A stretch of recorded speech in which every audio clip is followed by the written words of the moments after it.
Hola a todos, espero se encuentren muy bien. Hoy vamos a iniciar una nueva unidad, pero antes de iniciar esa nueva unidad, me gustaría hacerles llegar mi reconocimiento al esfuerzo que hacen cada uno de ustedes para responder positivamente a las clases virtuales. Y me gustaría decirles que hagamos de cada día nuestra obra maestra. En la unidad 2 estuvimos viendo los métodos y técnicas de estudio. Vimos las distintas técnicas de estudios. ¿Qué pudimos captar de esta unidad? Que para aprender un tema debemos participar activamente en el estudio. Debemos subrayar textos, tomar apuntes, crear mapas conceptuales, hacer resúmenes. Son algunas de las técnicas que en las distintas actividades decían que utilizaban como estrategia de aprendizaje. En la unidad 3 vamos a ver los métodos activos de aprendizajes significativos y las técnicas de presentación. ¿A qué nos referimos con aprendizaje activo?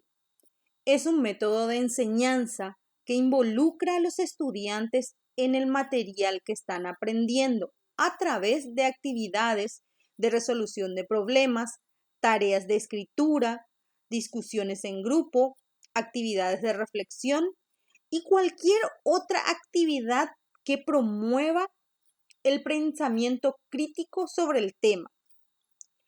La mejor técnica de estudio es convertir al estudio en un estudio activo, empleando técnicas dinámicas que se adapten a tu estilo de aprendizaje, escribiendo en una pizarra, grabando audios y luego escuchándolos, autoexplicaciones como si fueras un profesor, escribiendo o haciendo gráficos o esquemas en papel.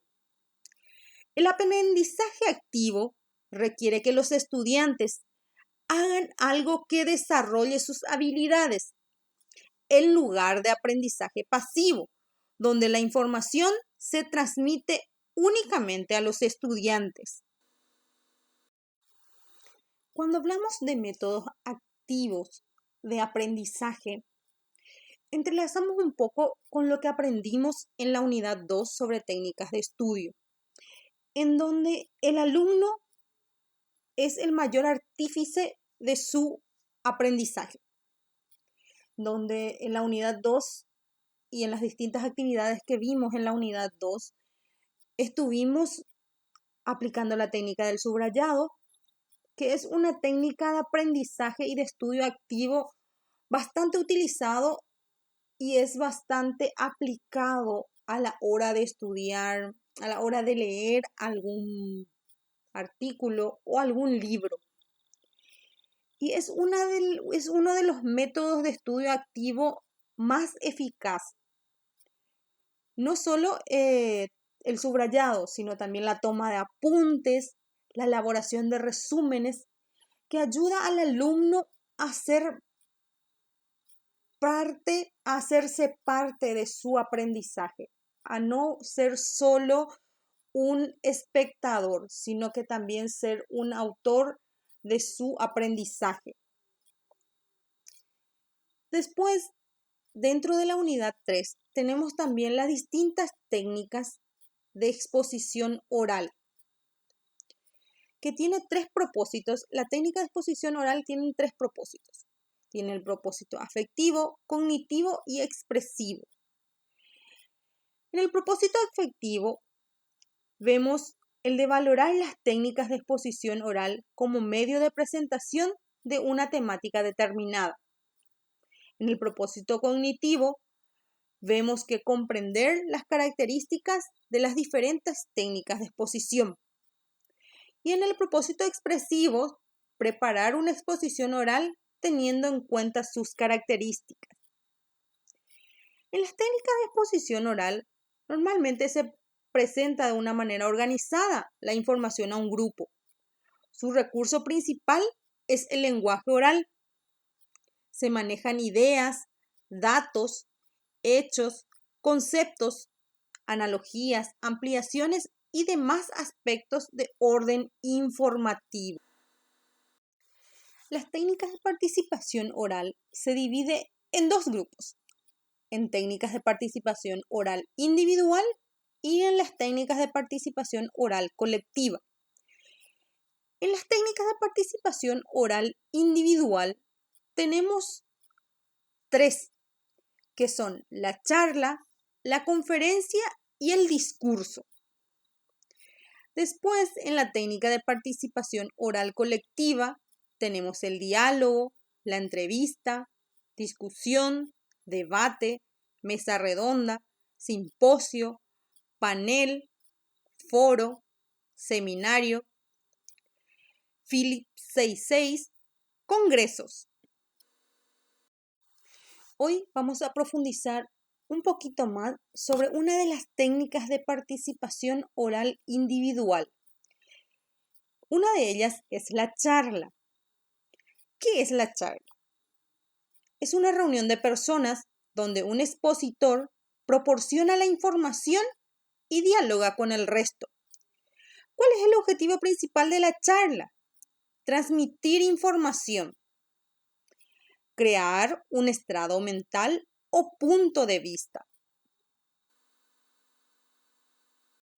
Algunas de las características de la charla es que es informal, tiene un tono de conversación, el público puede interrumpir para hacer preguntas. Otra de las características muy importantes de la charla es que no debe ser leída.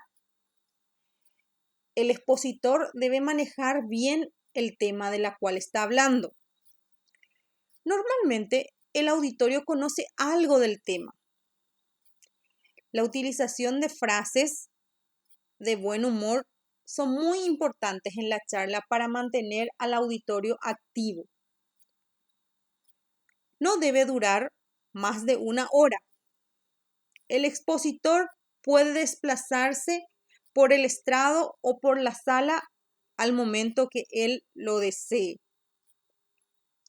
Sabemos que por cómo está la situación actual a causa de la pandemia, muchas charlas, simposios, congresos fueron suspendidas. Pero también la facilidad que nos da la tecnología, que a través de las reuniones virtuales, muchas de esas actividades se pudieron desarrollar. Algunos puntos para llevar en cuenta a la hora de organizar una charla. En algunos casos, la charla no requiere de preparación escrita como un cronograma de actividades, ya que el público puede guiarla con las preguntas. El expositor puede ser presentado al público o autopresentarse. El desarrollo de la exposición se hace de manera de conversación con el auditorio. Si no ha habido preguntas durante la exposición, al finalizar esta, el expositor debe motivar al auditorio para que las haga o hacer él preguntas para comprobar el grado de asimilación del tema. Al concluir, se le agradece al público su colaboración.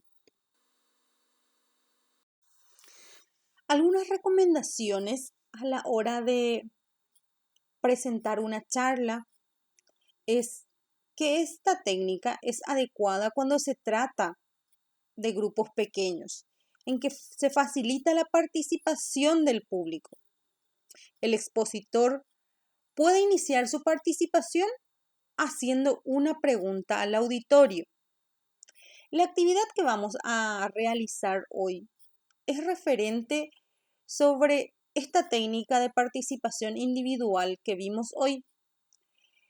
En la actividad tenemos una serie de preguntas referente a las charlas. Esta guía de actividades, así como el material de lectura y el material audiovisual, van a tener disponible en la plataforma de la institución. Cualquier duda que tengan referente al material de lectura o a la actividad, pueden hacerlo en la parte de foros de la plataforma de la institución.